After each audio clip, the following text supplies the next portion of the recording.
verrückt, die Ablenkung.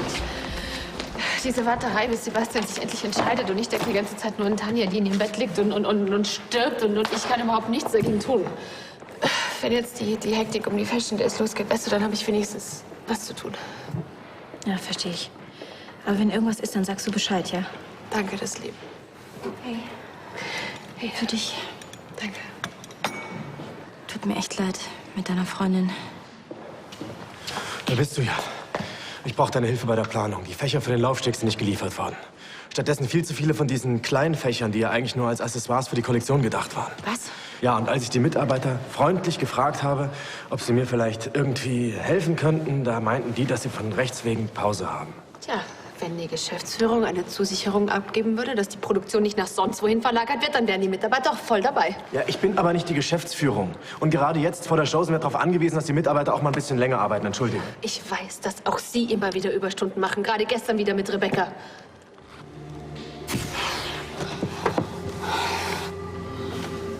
Da war jemand. Aber bei Ihnen ist das auch was anderes, weil Sie müssen nämlich nach den Fashion Days nicht um Ihren Job fürchten.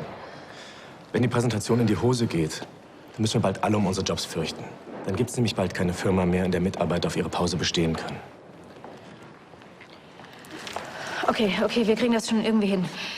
Marlene, du bleibst beim Empfang und wir kümmern uns um die Bestellungen und du kommst mit uns, ja? Okay.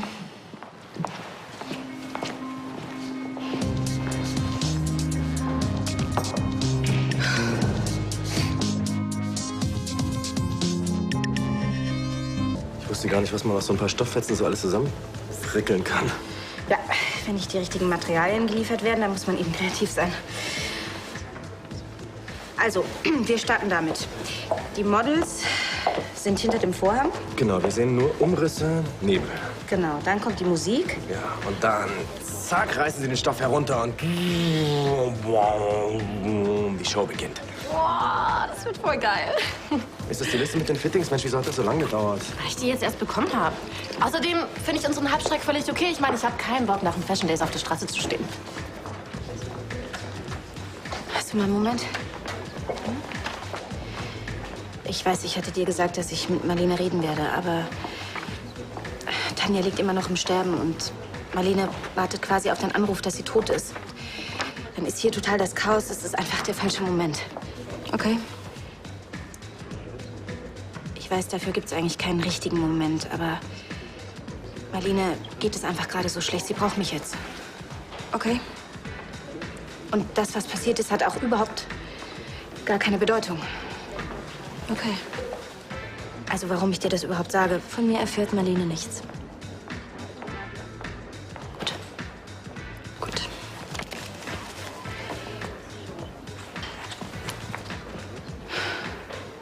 Nichts ist gut. Ich kriege keinen Termin. Tristan behauptet, er hat den ganzen Tag nichts frei, aber ich mache seine Termine. Das ist so unfair. Was ist denn los? Ich muss mit Tristan verhandeln. Wir brauchen seine Zusage, dass die Produktion nicht ins Ausland verlagert wird. Er will, dass wir für die Fashion Days alles geben und danach feiert er uns, oder was? Hat Sebastian sich schon gemeldet? Nein. Im Krankenhaus will man mir auch keine Auskunft geben. Aber darum geht's jetzt auch überhaupt nicht. Willst du nicht doch lieber nach Hause? Nein. Es wird doch aussehen, als würde ich kapitulieren. Was ist denn jetzt? Sollen wir weiter trödeln? Was, wenn wir uns schon vor den Fashion Days austauschen? Nein, das wird nicht passieren. Sorry, aber von deinen tollen Ankündigungen passiert ja mal gar nichts. Wahrscheinlich spielst du eh schon wieder auf der anderen Seite und hältst uns nur hin. Also Marlene müsste sich überhaupt nicht für euch einsetzen. Ihr Job ist nämlich sicher. Das ist nicht besonders hilfreich. Gut. Dann werde ich mit Tristan reden. Ja? Ja. Euer persönlicher Lech Walesa hat mich überzeugt. Ihr könnt euch danach bei ihr bedanken. Lech wer? Keine Ahnung.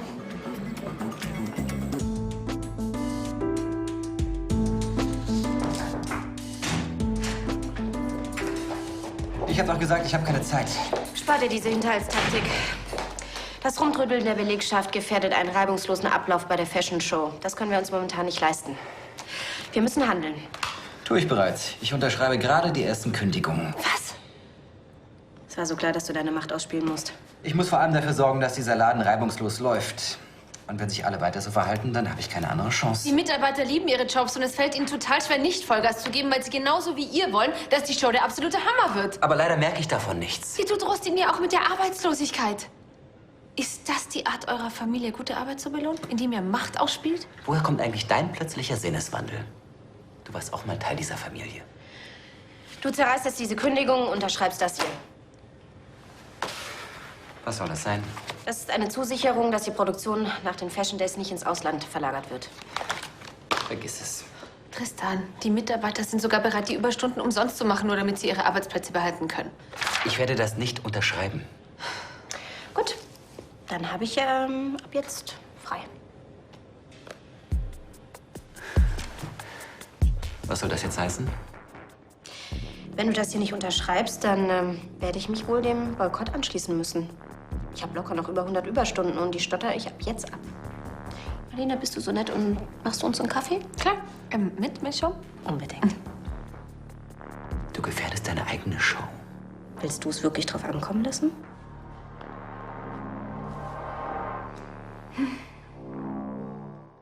Die Geschäftsführung hat eingelenkt. Hier ist die Bestätigung, dass die Produktion nach den Fashion Days nicht ins Ausland verlagert wird. Ja. Hey.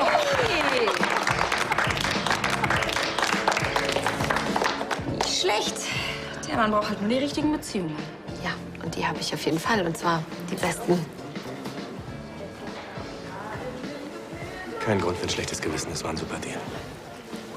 Auch nicht, wenn ich den Deal nur aus dem schlechten Gewissen gemacht habe. Du hast die Fashion Show gerettet, davon profitieren wir alle.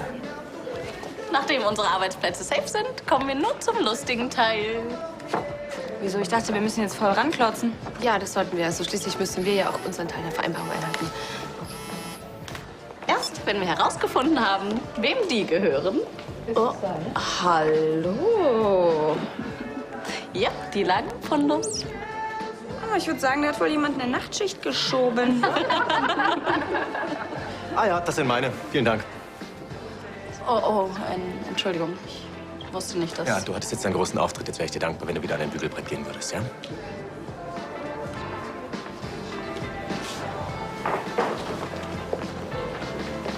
Bist du wahnsinnig? Wieso? Weiß doch keiner, mit wem ich gestern gefunden war. Die ganze Firma weiß jetzt, dass du im Fundus warst. Und das schränkt den Kreis der Verdächtigen erheblich ein. Wieso denn? Meine Vorlieben sind ziemlich weit gestreut. Hätte quasi jede sein können. Das ist nicht lustig. Kein Grund zur Panik. Davon weißt nur du, ich und Schulz. Und dir wird's niemandem erzählen. Der Kreis der Verdächtigen.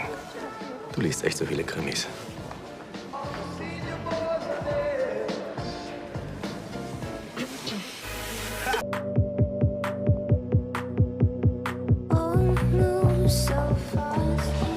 Ich denke, wir sollten das hier nehmen. Was meinen Sie? Schulz? Sind Sie da? Ja, ich bin hier. Ich weiß genau, woran Sie denken. Das bezweifle ich. Sie denken daran, was Sie gestern Abend gesehen haben und können immer noch nicht glauben, wie man sowas nur tun kann. Ich darf Sie beruhigen. Das Konzept des menschlichen Geschlechtsverkehrs ist mir durchaus vertraut. Ich meinte doch eher, dass Sie ein moralisches Problem damit haben. Dann geben Sie es schon zu, Schulz, sonst platzen Sie noch vor Missbilligung.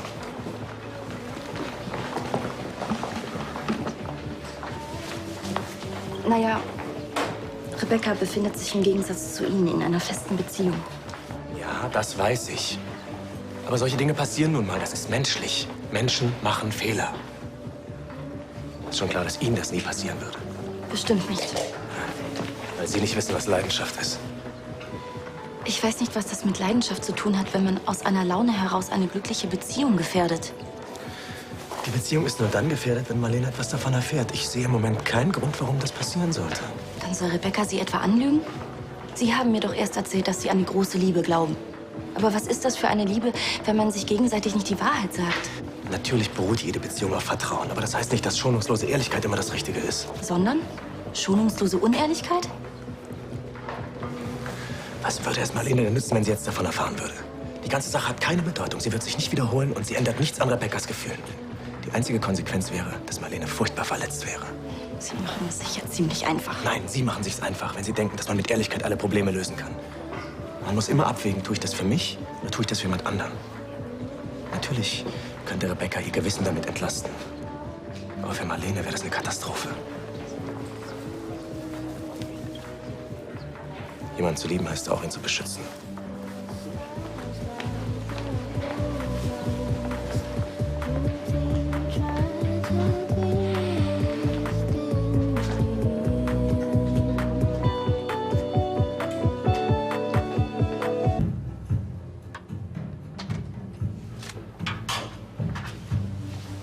Hier bist du.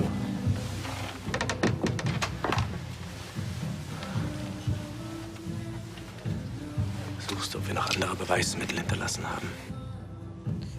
Ich wollte nur einen Augenblick für mich sein. Die Täter kehren immer an den Ort des Verbrechens zurück. Ich habe dir schon mal gesagt, ich find's nicht witzig. Ich hasse es, Marlene anzulügen, gerade jetzt. So, die Post. Danke. Und wegen der Gästeliste? Ein Steuerberater. Hat mir gerade noch gefehlt. Immer noch keine Nachricht von deiner Freundin? Nee. Also ich denke die ganze Zeit an Tanja. Und manchmal da habe ich sogar das Gefühl, dass sie direkt hinter mir steht und mich antreibt. Weißt du, dieser ganze Laden hier, der hat ja alles bedeutet. Und ich will, dass es eine fantastische Show wird. Für Tanja. Sebastian sitzt da im Krankenhaus und muss zusehen, wie sie stirbt. Ich weiß gar nicht, wie ich das ohne Rebecca alles durchstehen würde. Über ihr bricht gerade alles zusammen. Und mir fällt nichts Besseres ein, als mit dem Erstbesten in die... Entschuldige, das mit dem Erstbesten, das darfst du jetzt nicht falsch verstehen. Aber das Ganze, das war einfach ein riesiger Fehler.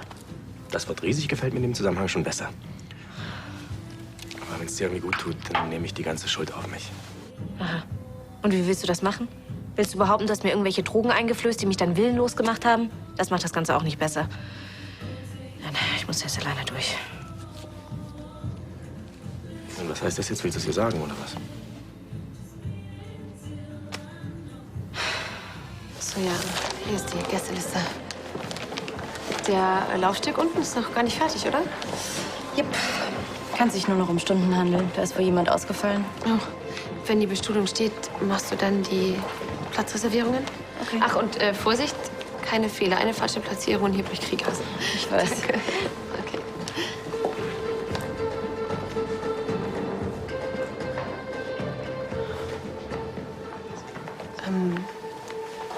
Caro? Ja? Dir ist nicht zufällig irgendwas aufgefallen an Rebecca und Tore, oder? Wieso? Ich weiß auch nicht. Es ist nur, die beiden sind irgendwie den ganzen Tag schon so komisch miteinander. Ist mir gar nicht aufgefallen. Also hast du nichts mitbekommen? Wieso ich? Ja, du arbeitest ja ziemlich eng mit den beiden zusammen. Ja, das stimmt. Weißt du, es ist, als hätten die gestritten. Aber egal, wenn du nichts weißt, ich frage Rebecca einfach selber. Es würde ihr den Boden unter den Füßen wegziehen. Ihre Mutter ist erst vor ein paar Monaten gestorben und jetzt Tanja, wenn sie jetzt noch erfahren würde, dass ich sie betrogen habe, dann... Tut mir leid, wenn ich die ganze Zeit blöde Witze gemacht habe. Schon gut. Und jetzt? Ich will sie nicht weiter anlügen, aber ich kann es ja auch nicht sagen. Nicht jetzt. Du hast recht. Wenn es das Wichtiges wäre, dann würde Rebecca es mir sagen. Ja, ich meine, die beiden sind ziemlich im Stress wegen der Modenshow. Das ist normal. Mach dir keine Gedanken. Ja, du hast recht. Ich sehe bestimmt einfach schon wieder Dinge, die gar nicht da sind. Danke. Tschüss.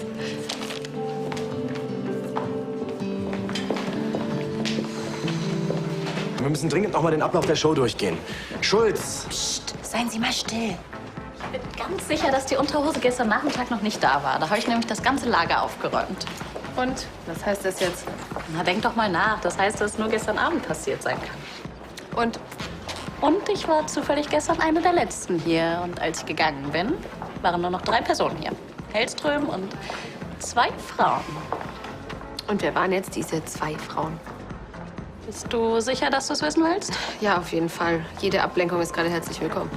Also gut. Aber denk dran, ich habe dich gewarnt. Sie Rohling! Ja, wir hatten Sex im Kleiderfundus. Aber das war eine einmalige Sache und wird sich niemals wiederholen. Caro und Hellström?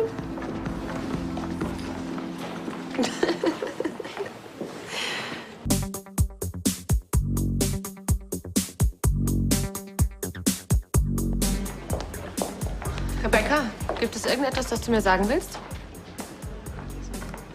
Wieso? Die Boxershorts von Tore, ich glaube, dass du da wesentlich mehr weißt, als du zugeben willst. Du warst ja gestern noch ganz schön lange in der Firma.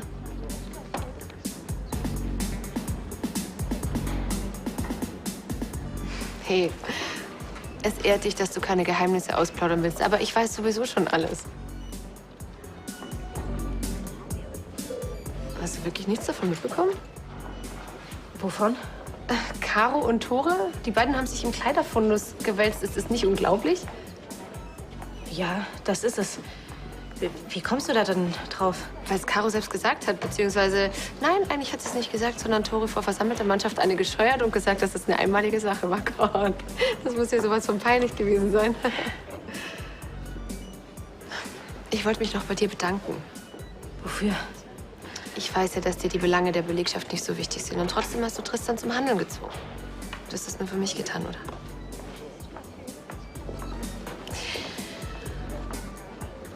Ich hätte nicht nachgegeben. Weißt du, auch für dich nicht, aber du. Du bist wunderbar.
Wir hatten also Sex. Müssen Sie sich so anschleichen? Ich wusste, dass Sie meinem Charme verfallen sind. Sie sind so charmant wie ein Bulldozer. Gut ab, Schulz, das hätte ich Ihnen nicht zugetraut zu behaupten. Wir wären das gewesen im Fundus. Und die Ohrfeige? Sagen Sie, sieht man hier noch einen Abdruck von Ihrer Hand? Nein, tut mir leid. Das will ich auch hoffen. War auch völlig unberechtigt. Schließlich weiß ich jetzt, Sie wollten es doch auch. Wirklich witzig. Ich verstehe das nicht. Sie wollten doch, dass Rebecca ihren Seitensprung mit mir beichtet, damit Marlene die Wahrheit erfährt. Aber doch nicht so. Wie denn sonst? Es gibt nichts Schlimmeres, als in aller Öffentlichkeit zu erfahren, dass der Mensch, den man liebt, einen betrogen hat. Da wird einem der Boden unter den Füßen weggezogen und man muss lächeln und so tun, als wäre alles in Ordnung. Das ist schrecklich. Sprechen Sie aus eigener Erfahrung? Nein, mir ist das nie passiert. Ich meinte das eher theoretisch. Theoretisch. Klar. Ich brauche einen Tee. Wer soll jetzt die ganzen Knöpfe aufsammeln? Sie natürlich.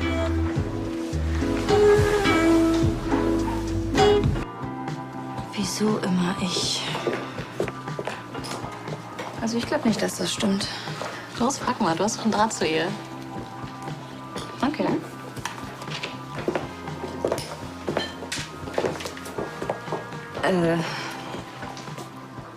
Sag mal, stimmt das, was alle erzählen? Ja, Tore und ich haben gestern miteinander geschlafen. Nein, wir sind nicht verliebt oder zusammen. Es ist einfach so passiert und wird nicht wieder passieren. Aber wieso? Was, wieso? Ich will nicht unhöflich sein, aber warum sollte Tore mit dir einfach mal eine schnelle Nummer schieben? Sagen, dass du nicht unhöflich sein willst, ändert nichts, wenn du danach unhöflich bist. Ach, vergiss es. Caro, versteh mich nicht falsch, aber warum knattert Tore mit dir, wenn er es noch mal bei mir probieren kann? Wie? Tore hat versucht, dich zu verführen? Schätzchen, ich lass mich nicht verführen. Ich nehme die Männer, auf die ich Lust habe. Dann hat Tore mit dir auch? Ja. Und der war gut. Findest du nicht? Komm, jetzt mal unter uns. Das kommt schon auf die Größe an, hm? Ich muss weiterarbeiten. Mir sind da ein paar Knöpfe runtergefallen. Mein Gott, wie kann man nur so verklemmt sein? Ich bin nicht verklemmt. Oder war er vielleicht betrunken? Stimmt, er trinkt ja keinen Alkohol, ne? Ach, Caro, vielleicht wollte er einfach mal was ganz anderes ausprobieren. Ich gehe jetzt. Ach, und übrigens, vergiss es. Beruflich bringt dir der Sex mit Tore gar nichts.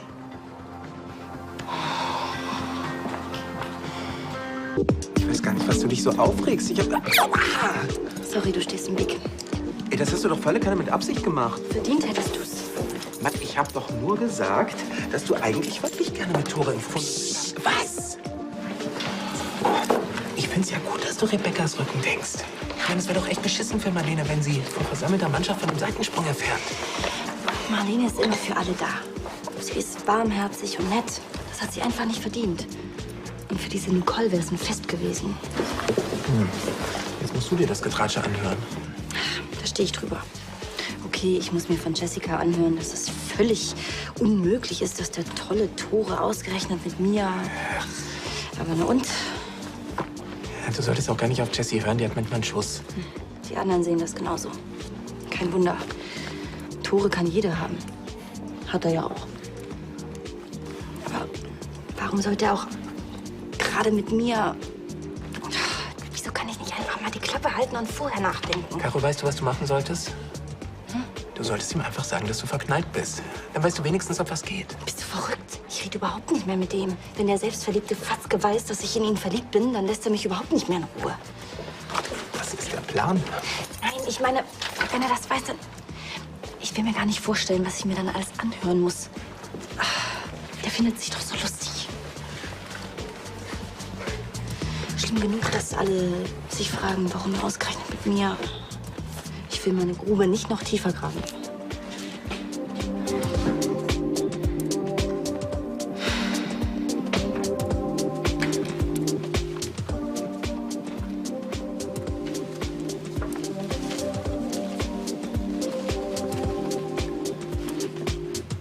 Hey. Wir treffen uns anscheinend ständig. Ja, sieht so aus. Alles gut.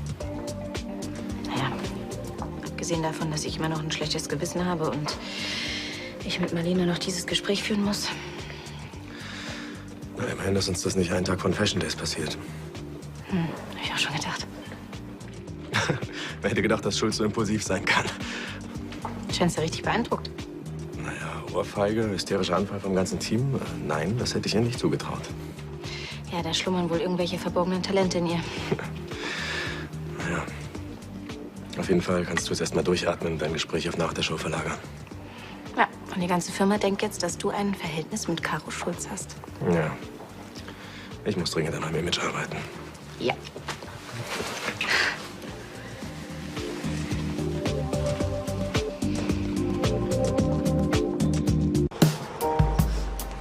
Kapierst du das? Wenn er schon eine Praktikantin flachlegen muss, dann wenigstens Florentino oder Lena. Aber Caro ist doch voll die graue Maus. Vielleicht braucht er einfach ein bisschen Abwechslung. Und muss nach jeder scharfen Nummer eine Konternummer schieben. Weißt du, es gibt doch so Tage, da isst er einfach nur geile Sachen. Irgendwie Schokolade, Kuchen und am nächsten Tag machst du einen langweiligen Grünzeugtag. Echt? Machst du das nie? Irgendwie zieht diese Firma Frauen an, die sich hochschlafen wollen. Sprichst du da aus eigener Erfahrung?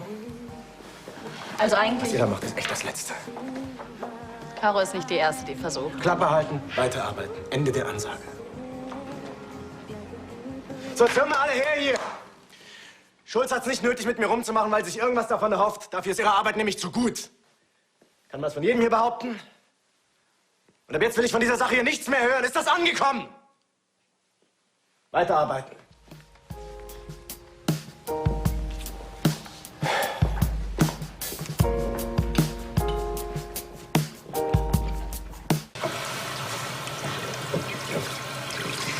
Wenn du was sagen willst, nur zu. Damit der neue Lover mir wieder einen Anranzer verpasst? Danke, ich verzichte. Er ist nicht mein Lover. Ach, wie nennt man das denn, wenn zwei Kollegen nachts in der Firma rummachen? Eine Privatangelegenheit, die niemandem was angeht. Also seid ihr jetzt doch das neue LCL-Traumpaar? Wie romantisch.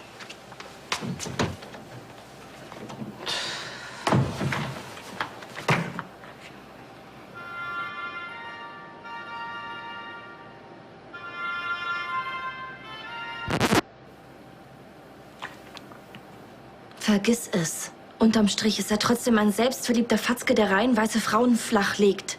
Und er ist dein Chef. Hannah. Was ist mit Hannah? Hä? Kim. Mir tut es auch leid, dass Ansgar in Untersuchungshaft sitzt, aber ist in Dubai bei einem Shooting bis Ende der Woche. Mann, das ist doch eine totale Scheiße. Hey, alles in Ordnung? Nein, nichts ist in Ordnung. Okay. Mayas Agentur hat uns angerufen. Sie hat sich beim Shooting das Bein gebrochen. Sie ist perfekt für das Abschlusskleid. Wir finden keinen Ersatz. Das ist Die totale Katastrophe. Sag mal, ist das ein echtes? Ja. Das liegt in einem Koffer. Manchmal hole ich's raus und guck's mir an. Gut, Caro, Kleider sind zum Anziehen da. Los. Wir machen weiter nach Plan, wir finden eine Lösung. Und wenn nicht? Die Zukunft von LCL hängt von dieser Show ab. Und sie ist nun mal so konzipiert, dass alles auf das Abschlusskleid zuläuft. Die ist zu dünn, die ist zu klein. Wir haben noch eine Nacht und einen halben Tag. Wir finden einen Ersatz für Maya. Aber, Wir schaffen das. und wenn nicht? Rebecca, sieh mich mal an. Wir haben eine Hammerkonzeption. Wir haben die beste Kollektion aller Zeiten. Wir werden die morgen alle wegblasen. Wir sind ein Dream Team. Wir sind ein Dream Team. Ich habe schon ganz andere Katastrophen in Erfolg verwandelt. Jetzt geht der Spaß erst richtig los. Jetzt wird's lustig. Ja. Schulz? Verflucht, wo ist Schulz? Wenn man sie braucht, das doch zum Kotzen! Ich bin total entspannt. Ich bin total entspannt. Und ich verliere nicht die Kontrolle.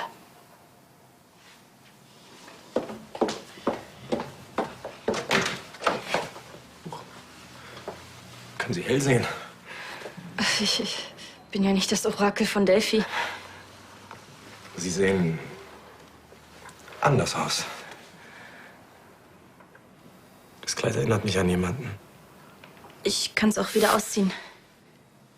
Was? Nein, ich meine, das Kleid steht Ihnen wirklich sehr gut. Sie sehen gar nicht mehr aus wie ein menschlicher Taschenrechner. Sie sehen aus wie eine Frau.